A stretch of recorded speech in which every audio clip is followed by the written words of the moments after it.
सध्या IPLच्या cricket match सुरू आहेत, त्यामुळे सट्टे बाजारात देखील वाढ झाली आहे। स्थानिक गुन्हे शाखेच्या पथकानं बुलढाणा शहरातील संभाजीनगर येथील दोघांना अटक केली आहे। पोलीस अधीक्षक विश्व पानसरे यांच्या मार्गदर्शनाखाली पोलीस निरीक्षक अशोक लांडे आणि सुनील आंबुलकर यांच्या आदेशानं ही कारवाई केली जात आहे। काल रात्री बुलढाणा शहरातील संभाजीनगर येथील दोघे जण घरामध्ये जुगार खेळत होते। IPLच्या हारजीतवर अवैधरित्या जुगार खेळताना पोलिसांनी या संशयितांना अटक केली आहे। त्यांच्याकडून LED 15,000 तसेच 2 मोबाईल 27,000 रुपये असा एकूण 42,000चा मुद्देमाल जप्त करण्यात आलाय। या प्रकरणी जगदीश देवीदास भोसले वय 47, रवी देवीदास भोसले वय 44 राहणार संभाजीनगर आणि बुलढाणा या 2 भावांना अटक करण्यात आली आहे। त्यांच्यावर बुलढाणा शहर पोलीस स्टेशनमध्ये गुन्हा देखील दाखल करण्यात आला आहे।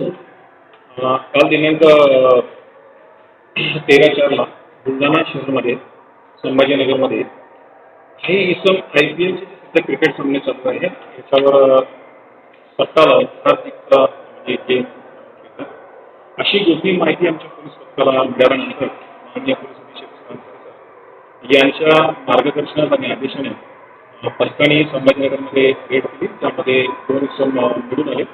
त्यामध्ये आरोपितांकडून मोबाईल, LED TVs आणि इतर जे इलेक्ट्रॉनिक ॲक्सेसरी आहे ते जप्त करून त्यांचे बँक अकाउंटच्या डिटेल्स संदर्भात माहिती घेतली। त्याच्यामध्ये काही कॅश ट्रान्झॅक्शन्स त्या संदर्भात दिलेली आहे। दोन्ही आरोपितांच्या विरुद्ध गुन्हे दाखल करून काही तपास बुलढाणा शहर पोलिसांना केला आहे। किती मालमत्ता याच्यामध्ये 42,000ची मालमत्ता सध्या आम्ही इलेक्ट्रॉनिक जप्त केली।